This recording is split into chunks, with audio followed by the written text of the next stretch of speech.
маань Tara Center дээр шинэ салбараа нээж байна те.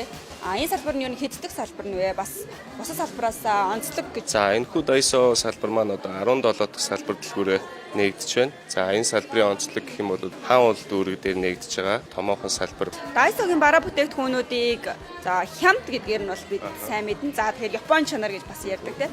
Түүнээс гадна одоо бараа бүтээгдэхүүнүүдийн бусад давуу тал, нэр төрлийн тал дээр онцлог нь юу байдаг юм бол?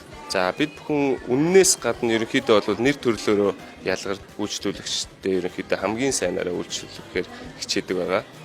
Нэлээд олон хүн л та ямар бараа бүтээгдэхүүн сонирхож байна асуугаарай гэж асуугаад байна л да. Тэгэхээр нэг салбар дээр чинь хичнээн хүн ажилтдаг юм бол за манай үндсэн нэг дэлгүүр дээр ойролцоогоор 5 худалдааны зөвлөх ажилтдаг. За нэг дэлгүүр дээр байрлаж байгаа нэр төрөл нь гэх юм бол 3000 гаруй нэр төрлийн бараа бүтээгдэхүүн байгаа учраас үйлчлүүлэгчд илүү ойлгомжтой байх гад бид бүхэн асуух зүйл болон бараагаа илүү тайлбарт хүргэхийн тулд ингэж ажиллаж байгаа.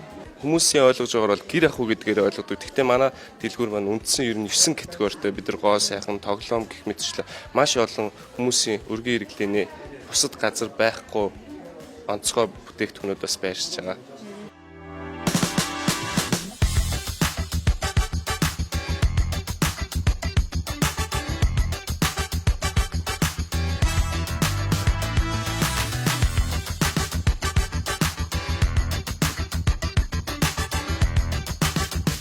Нэрний хувьд ч гэсэн бэлэгдэл нь их гоё тий. Дарих гэдэг бэлэгдэлтэй ийм газар бидэд маань 17 дахь салбараа нээж байгаа да туйлын баяртай байна.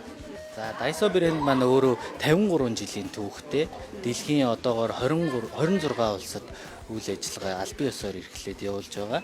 Түүний нэг Монголд одоо Mono Trade компани маань албан ёсны эрхтэйгээр үйл ажиллагаагаа хилээд явж байна. Брендийн хувьд маань онцлог нь гэх юм бол одоо та бүхэн мэдж байгаачлан нэг үнийн системтэй. Тэгээ хэрэглэгч үйлчлүүлэгчийн шаардлагаар илүү жоохон үнэтэй ч гэсэн бас шаардлагыг хангасан ухаалаг бүтээгдэхүүнүүдийг хэрэглүүлж ингээд хэвшиж байгаа маань энэ брендийн маань онцлог байгаа.